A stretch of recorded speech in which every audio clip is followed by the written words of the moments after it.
So the Arab army is stuck outside, trying to figure out how to get inside so they can capture this holy city. The Archbishop of Jerusalem, a man named Sophronius, by the way, a Christian Arab, a loyal Roman citizen. Sophronius comes out of the gates to meet the Caliph because he sees the Caliph's army arrive. And as he's approaching, he sees a man leading a camel at the front of the army. The Arab army is being led by a man leading a camel with a man on the camel. So Sophronius, he's got a giant red hat, because he's also a cardinal, right?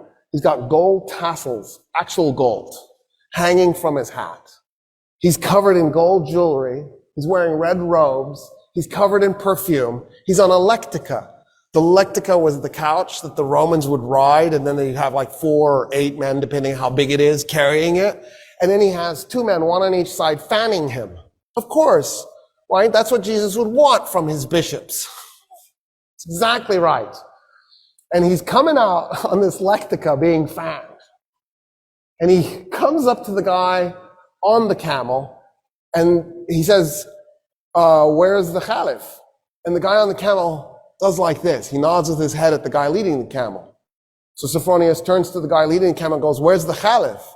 And the guy leading the camel says, I'm the Caliph. And Sophronius goes, dude, you're dressed in rags.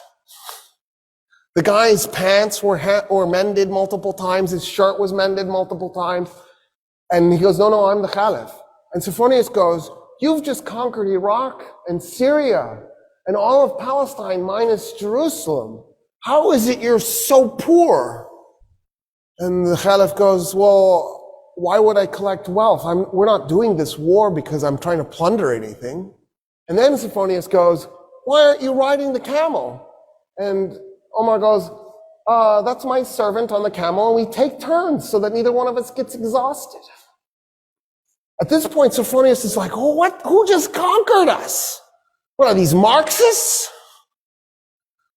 And so Sophronius gets off the lectica because he's shamed off of the thing. And he says, okay, I want to talk to you about our surrendering the city to you. And the Caliph says, I have an idea. Let's walk to the city, and I'll tell you what I was thinking the terms would be. So we'll start there. And Sophronius goes, yes, of course. And as they're walking, Umar ibn al-Khattab says, why don't we do this? All Roman politicians leave Jerusalem. You just go, if you're a politician. So if you're a top bureaucrat, an officer, and you can take anything you can carry. So you can take gold, as long as you can carry it. And Sophronius goes, okay, that's reasonable.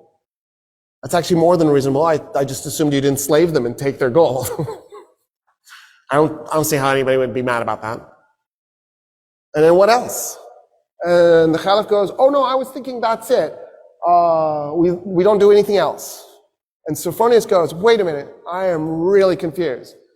So when us Romans capture a city, we enslave a segment, we plunder the city, probably a little bit too much raping too. We might even burn some of it, just for grins and giggles. And then we declare it to be ours. What about that? And Umar ibn al-Khattab goes, no, we're not going to do any of that. No plundering, no raping, no enslaving. We don't do that stuff. And then Sophronius goes, oh, but you're going to seize property in the city. And the Caliph goes, no, we're not going to take anybody's property. We're going to leave the city exactly like it is. The only thing I want to do is eject the Roman politicians with whatever they can carry. And Sophronius goes, there's nothing to negotiate. Yeah, we surrender the city this instant. I don't understand, actually. They walk into the city, and this is a holy city to them, because Jesus is holy to them, because the Jews were holy to them. And so they see this as a holy city. Sophronius goes, tell me about your religion, as they're walking through the streets. And so Umar ibn al-Khattab starts telling him about Islam. Sophronius goes, it just sounds like a variation of Christianity. I feel like our religions are shockingly similar. And Umar ibn al-Khattab goes, yeah, because they are. I mean, we thought we were doing Judaism 3.0. It never occurred to us that we were going to be received as being so different. And he says, you've given us such amazing surrender terms, and because I feel such kinship with your religion, will you do me an honor? Will you come to my church and pray in your Muslim way next to me as I pray in my Christian way? And Umar ibn al-Khattab goes, never. And Sophronius goes, why? He goes, I'm the Caliph. The first place I pray in Jerusalem is going to become a mosque. The Muslims will take it and they will create a place of worship for Muslims, and you will lose it. And I don't want you to lose your church.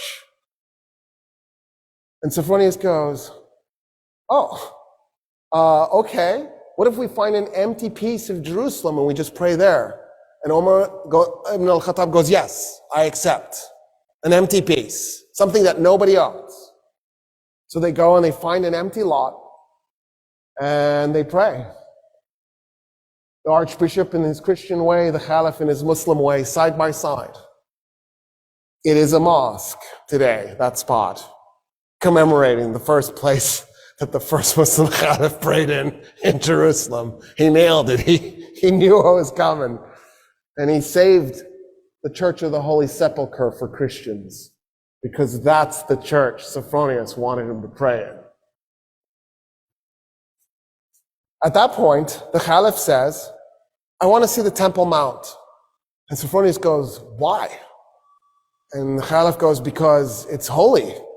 It's holy to everybody. It's holy to Christians, it's holy to Jews, it's holy to Muslims. And Sophronius goes, nah, we haven't been treating it as holy to anybody. And Umar ibn al-Khattab goes, what do you mean? And so Sophronius says, so after we tore down the second temple of Solomon, when we conquered Palestine, we turned the Temple Mount into a garbage dump to punish the Jews. And the Caliph goes, what do you mean? And Sophronius goes, yeah, there's like 500 years of refuse on that thing. It's just a garbage dump. And he goes, show me. They walk up to the Temple Mount, and the Caliph can't believe what he's looking at. He falls on his knees, and he begins clearing the garbage by his hands. His army sees their leader on his knees clearing garbage, and they run up, and they start clearing the garbage themselves.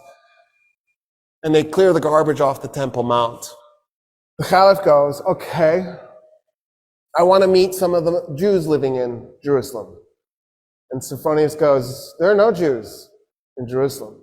And the Caliph goes, what do you mean there's no Jews in Jerusalem? The city is holy to the Jews. How could there be no Jews?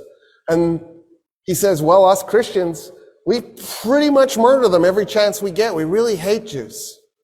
In fact, in the war we just did against the Persians, the Jews sided with the Persians. And so we murdered 20,000 Jews in Jerusalem and completely purged the city of its remaining Jewish population. And Umar ibn al-Khattab goes, no, this is wrong. You can't do this. And so he turns to a convert to Islam, a Jewish convert to Islam, and he says, I need you to find me 80 Jewish families that were willing to volunteer to move to Jerusalem so we can reestablish a Jewish presence in this city.